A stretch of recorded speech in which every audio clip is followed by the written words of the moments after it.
My fiancé keeps insisting I invite my parents to our wedding, the same ones who kicked me out and said to never come back, and now I'm not sure if I want to get married anymore. Posted by you/Objective National 517. So, some backstory: my dad left the family and went no contact when I, 35M, was 4. My mom remarried and had 2 kids with my stepdad, Dale. Dale never treated me poorly but always made it clear that I was not his son to him. He was not my dad. My mom never tried to fix the relationship and honestly loved her new family, always seeing me as a burden. At least, that's what I thought, until it was confirmed after my freshman year of college when my mom asked me not to come home anymore.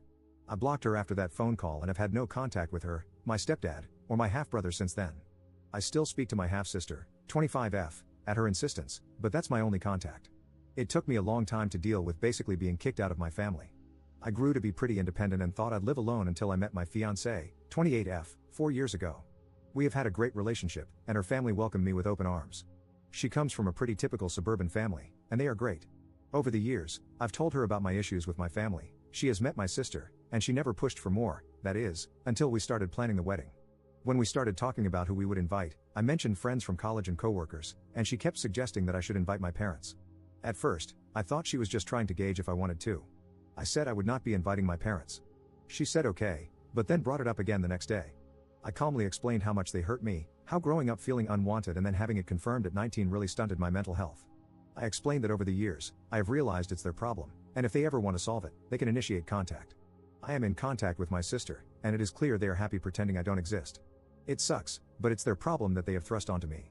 I can't be the one to solve it. I thought it had ended, but she brought it up 2 more times. The last time was last night when we were about to start the save the dates, and she said, "Are you sure you don't want to invite your parents?" I feel like I might just invite them on my side, I snapped. I told her we should probably just throw the invitations away because if you can't respect what I've been through, then I don't want to marry you. I then went to our bedroom and fumed for a while. She came in to try to talk to me, and I walked out, grabbed my keys, and left. I came back around 11 p.m. after hanging with friends and slept on the couch. She left for work without a word to me, and I don't know where we stand. Her behavior is unacceptable, but I feel I may have gone too far. What do you all think? Commenter. She's already in contact with your parents. This particular kind of obliviousness doesn't start with asking permission but rather with begging forgiveness. Ops response. I don't think so. I go to dinner or talk with my sister every Thursday night, and she would hint if my mom and Dale wanted to reconcile. They don't. They honestly are happier pretending I don't exist. Update 1 day later. I'm very overwhelmed by the many thoughtful responses. Thank you to everyone who took the time to respond. I thought I would give an update. My fiancé normally gets home around 5:30 p.m., so after I was done working, I worked from home. I waited for her to show up.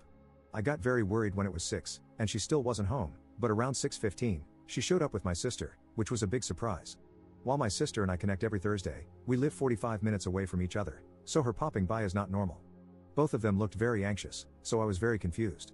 I asked them what was going on, and my sister just burst into tears, saying she's sorry. After about 5 minutes of her losing it, she started talking about the family. Apparently, when she told my mom and Dale that I got engaged, it created a rift between them. Not because they cared about me, but because my half-brother, who is 27, is still living at home, single, with no steady job. If you're thinking, wow, they kicked you out at 19 but let him stay there past the age when he could rent a car, don't worry, I said it out loud. My mom apparently wants to do the same to my half-brother, but Dale won't let her. So, they are currently separated, with my mom living with family and refusing to come back until my half-brother is out of the house. For some reason that defies all logic and reason, my sister thinks that getting an invite to my wedding will bring the family together since it was my engagement that caused the rift. At this, I blew up a bit. I told her that my engagement had nothing to do with it, that their awful parenting and poor relationship skills caused it, and not to put that crap on me. She cried even harder, and this time I was not going to console her. My fiancé was just sitting there the whole time, so while my sister was trying to pull herself together, I questioned my fiancé about this. She also teared up a bit, and told me that my sister had been telling her how I always bring up the family on our Thursdays, and that deep down, I wanted to repair the relationship. I asked how she could believe that when I was very clear that I was no contact with my family, and had never mentioned wanting to be in contact. I told her that I share everything with her and would never hold back something like this without talking to her. She's always been my sounding board. When I switched jobs last year, we talked about it every night, and her advice mattered more than anyone else's. She apologized and then wanted to show me her phone, specifically the messages between her and my sister. At this point, my sister perked up and asked her not to show the phone conversation, but my fiancé told her she was trying to save our relationship. It turns out my sister had been straight up lying about our Thursday conversations. She was saying that I was always talking about reconciling, that I would never admit it but was partially at fault too, and that I really wanted to see them all again. Every time I told my fiancé no, she would text my sister, and my sister would respond, claiming that I just couldn't be open because I was embarrassed. All of this was completely false. I would be perfectly happy never seeing any of them again. I can't believe my sister still sees them. At this point, I told my half-sister to leave and that Thursdays are cancelled. My sister put up a bit of a fight, but I ignored her until she left. She kept saying sorry over and over again, but honestly, I'm done with her. I've blocked her and will be no contact with her for the time being. It's a complete betrayal of my feelings and relationships. As for my fiancé and me, I am still very upset. She went behind my back with my sister, never asked me about it, let my sister manipulate her, and honestly hurt me. I told her I love her, but my trust is broken. We've agreed to go to couples therapy and see if we can repair the relationship. I hope we can, but right now, it's a toss-up for me. She's got a lot of work to do. Update 8 days later. A lot has happened, so I'm just going to try and spill it out in order. After my sister left, I told my fiancé that I loved her but didn't trust her at the moment. I felt like she took my sister's side instead of mine. So, I continued to sleep on the couch for a couple of nights. She was walking on eggshells around me, and I hated it, but I just wasn't ready to forgive her. Then, on Friday night after I hung out with friends, I came home and crashed on the couch. We had had an innocuous conversation, but she did ask me to come to bed, and I told her I just wasn't ready. I woke up to use the bathroom at around 3 a.m., and she was sleeping on the floor next to me. I don't know why exactly, but it touched me deeply, and I cried a little. It meant so much to know that she wanted to be near me, even when I was being unloving. It really turned the tide for me. I woke up a few hours later, and she was making me breakfast, a surprise since Saturday is usually my big breakfast making day. We sat down to eat, and while she was still keeping the conversation light, treading on eggshells, I decided to share a story from my childhood. I told her how Dale used to make breakfast for the family but never included me. I was older, so I slept in, and when I got up, there was rarely any breakfast left. If there was, it was in the fridge, and no one would eat with me. I explained how much our Saturday brunches mean to me and that I hadn't really ever talked about it, which wasn't fair to her. She looked at me with tears in her eyes and apologized again, but I told her I didn't need it. I told her I forgave her, and while I still want to do couples therapy because I think it'll help me express my family issues with her in a healthy way, I'm ready to send out the save the dates.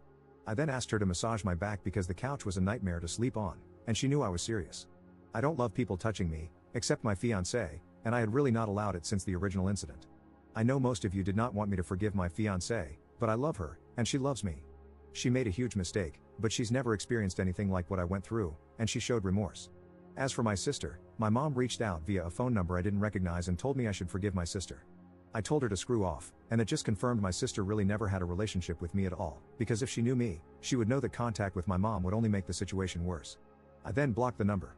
This happened Thursday evening. She tried to come by on Sunday, but my fiancé and I were out. She left a note apologizing, saying she didn't ask our mom to contact me and was sorry that she did. My fiancé wants nothing to do with my sister anymore but left the decision up to me. I told her that my sister was my family, so if she didn't want her there, she wouldn't be there. It was a bit of a jab, for sure, but she took it well and said she didn't want her there. We've been getting back to normal, but it will still take time. I think I might try individual therapy because, as I've been reflecting on everything, I'm starting to realize the family situation might be worse than I've acknowledged, and it might be time to really deal with it. The save the dates were sent out yesterday, and the wedding is still on. I'm not sure if I'll update again, but thank you all for letting me process and vent. Commenter. I don't understand. If eating breakfast on Saturday as a child was so important, why didn't you just get up early and eat with the family? Ops response. It's clear many of you have had terrific relationships with your parents or step-parents, and never had to deal with someone like Dale, who would roll his eyes, look annoyed, and say something like, "Looks like he's ruined daddy-kid time," before looking at his other siblings. I'm happy you didn't have to deal with that, but I'm tired of having to explain and reopen painful memories for your public entertainment when I came here for advice and to vent, not to entertain. This was an update as a thank you. I kind of wish I hadn't done it. I definitely won't update again.